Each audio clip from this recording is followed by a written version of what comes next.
Hello everyone, welcome to traditional veg food recipes. ఈరోజు మన వీడియోలో మామిడికాయ తొక్కు పచ్చడి లేదా తురుము పచ్చడి తయారీ విధానాన్ని చూద్దాం. ఈ తొక్కు పచ్చడి తయారీకి 4 మామిడికాయలను శుభ్రంగా తడి లేకుండా తుడుచుకుని అట్టే పెట్టుకోవాలి. శుభ్రం చేసుకున్న తర్వాత మామిడికాయ తొక్కలను పీలర్తో తీసుకుని అట్టే పెట్టుకోవాలి. మామిడికాయలను ఈ విధంగా తురుముకుని అట్టే పెట్టుకోవాలి. ఈ విధంగా మొత్తం అన్ని కాయల్ని తురుముకుని అట్టే పెట్టుకోవాలి. నాకు 4 కాయలకి 2 కప్పులు మామిడికాయ తురుము వచ్చింది. ఇప్పుడు దీనిలో 1/2 స్పూన్ పసుపు, 1/2 గ్లాస్ ఉప్పు వేసుకుని కలుపుకోవాలి. ఉప్పు పసుపు మొత్తం అంతా కలిసేలాగా దీన్ని మొత్తం కలుపుకోవాలి. ఇప్పుడు దీన్ని వేరే బౌల్లోకి తీసుకుని మూత పెట్టుకుని రాత్రి తెల్లవారులు అట్టే పెట్టుకుంటే ఊట ఊరుతుంది. మార్నింగ్ దీన్ని వేరే ప్లేట్లోకి తీసుకుని పల్చగా పరుచుకోవాలి. ఇప్పుడు దీన్ని 4 to 5 అవర్స్ ఎండలో పెట్టుకోవాలి. మామిడికాయ తురుము ఎండిన తర్వాత ఈ విధంగా ఉంటుంది. ఇప్పుడు దీన్ని అంతటిని వేరే బౌల్లోకి తీసుకుని పచ్చడి కలుపుకుందాం. పచ్చడి తయారీకి ముందు ఆవాలు మెంతులు పౌడర్ తయారు చేసుకుందాం.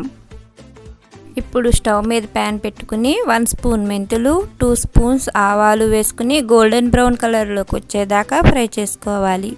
దీనిలో 1 డ్రాప్ ఆయిల్ కూడా వేయకుండా వేయించుకోవాలి.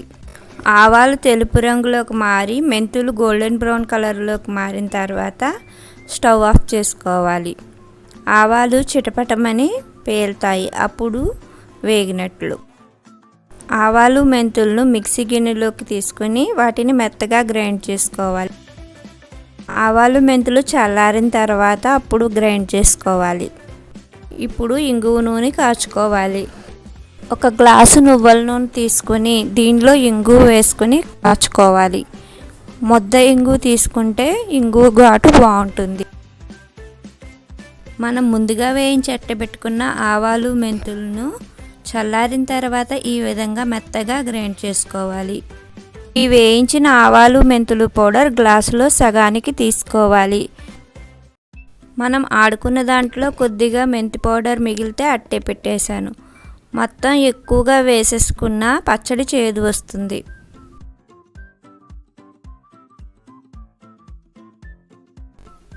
మనం ఏ గ్లాస్ కొలతగా తీసుకున్నామో అన్నీ అదే గ్లాస్తో కొలతగా తీసుకోవాలి. ఇప్పుడు మనం ఎండబెట్టి అట్టే పెట్టుకున్న మామిడికాయ తురుములో ఈ ఆవాలు మెంతులు పౌడర్ వేసుకోవాలి. ఇప్పుడు దీనిలోనే 1 గ్లాస్ కారం కూడా వేసుకోవాలి. మనం కాచి చల్లారి పెట్టుకున్న ఇంగువ నూనెలో ఇంగువను పక్కకు పెట్టుకొని ఈ నూనెని ఈ పచ్చడిలో వేసుకోవాలి. ఇప్పుడు ఈ కారము నూనె మొత్తం అంతా కలిసేలాగా బాగా కలుపుకోవాలి. దీనిలో ఉప్పు వేసి ఎండలో పెట్టుకున్నాం కాబట్టి ఉప్పు మాత్రం చూసుకుని వేసుకోవాలి. ఇప్పుడు ఇంగువని బాగా మెత్తగా కొట్టుకుని ఈ మిశ్రమాన్ని మనం కలుపుకున్న పచ్చడిలో వేసుకుని కలుపుకోవాలి. ఇప్పుడు ఈ ఇంగువను ఈ పచ్చడిలో వేసుకుని మొత్తం అంతా కలిసేలాగా బాగా కలుపుకోవాలి.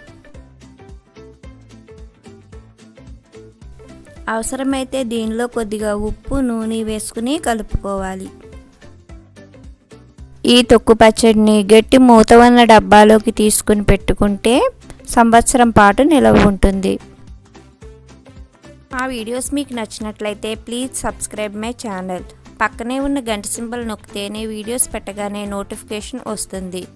Please support and encourage my channel.